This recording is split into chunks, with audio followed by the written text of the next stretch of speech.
And when we are talking about the officials of Duma, you'll see two people who actually took the renunciation of Nicholas II.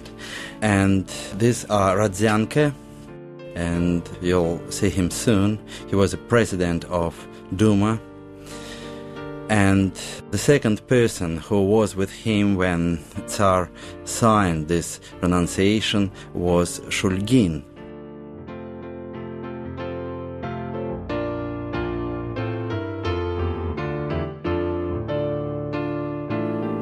Shulgin was a leader of right wing of the Duma, and one of the leaders of this right wing, and a very famous Russian journalist. And here you can see Purishkevich, probably the most strong monarchist in Duma.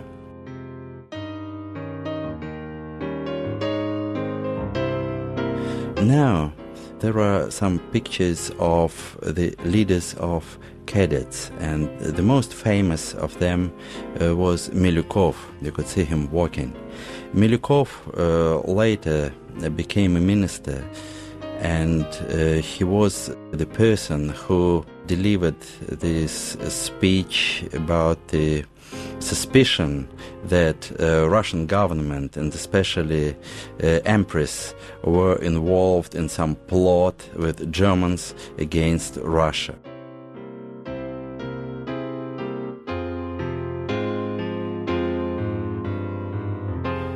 Now the documentary is presenting Russian life, and it is showing some provincial town with a peaceful and quiet life. The idea being to present how backward Russia was at that stage.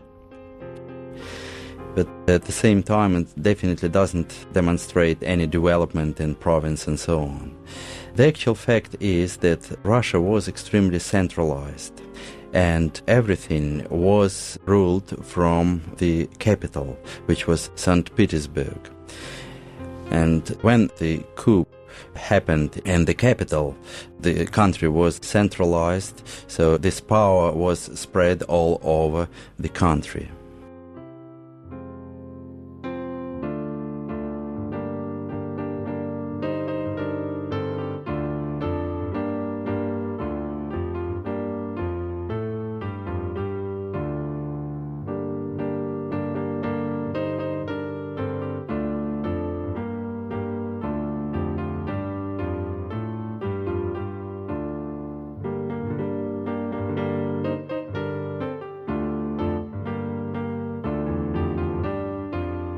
Here we can see the life in monastery, just to present that it is some opposition to progress.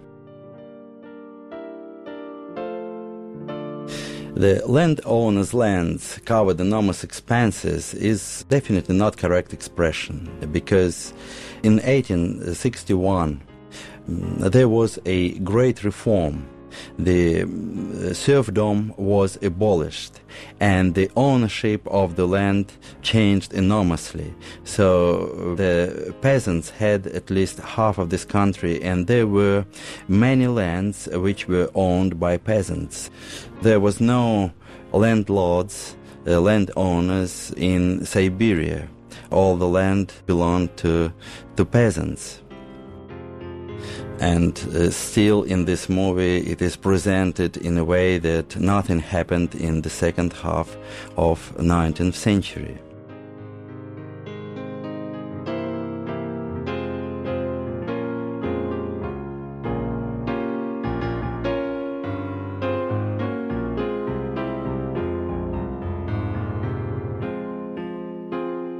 It should also be mentioned that the beginning of 20th century, the government led by the Prime Minister Stolypin arranged the resettlement, so poor peasants could move to Siberia, to free lands, and so they could occupy their land and start their new life there. And it was a great movement which involved millions of peasants. The life in Siberia was difficult, and that's why 2/3 of these peasants returned to Central Russia. At least 1.5 million new peasant estates were established in these new lands.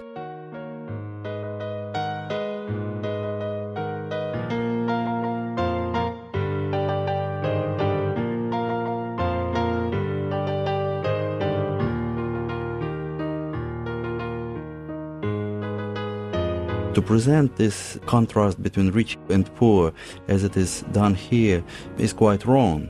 And just to prove this, I would like to quote Sir Bernard Pears, who traveled through Russia during that particular time. And so this is his image of a Russian country driver.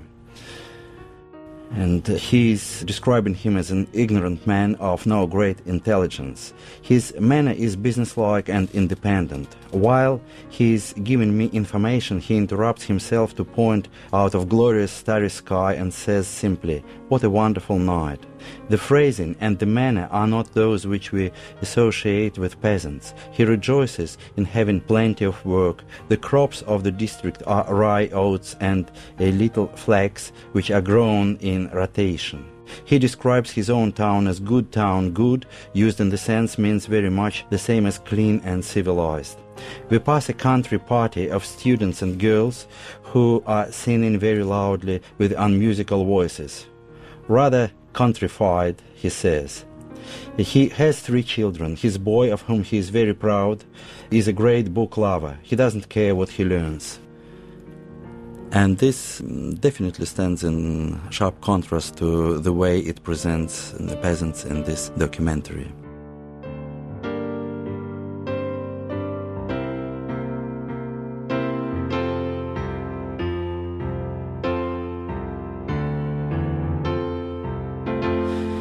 Now we're going through some shots which are presenting the power which is associated with monarchy, and all the people here are given in a way that they were the defenders of monarchy.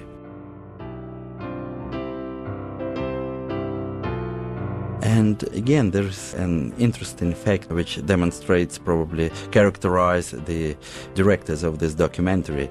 Eleodor is presented here as Rasputin's rival. And they couldn't find the better figure to put as Rasputin's rival, because Eleodor by himself was adventurist who later declared himself patriarch and fled to United States of America. And one of his followers, Eleodor's appointed bishop, in the 60s declared himself to be an atheist.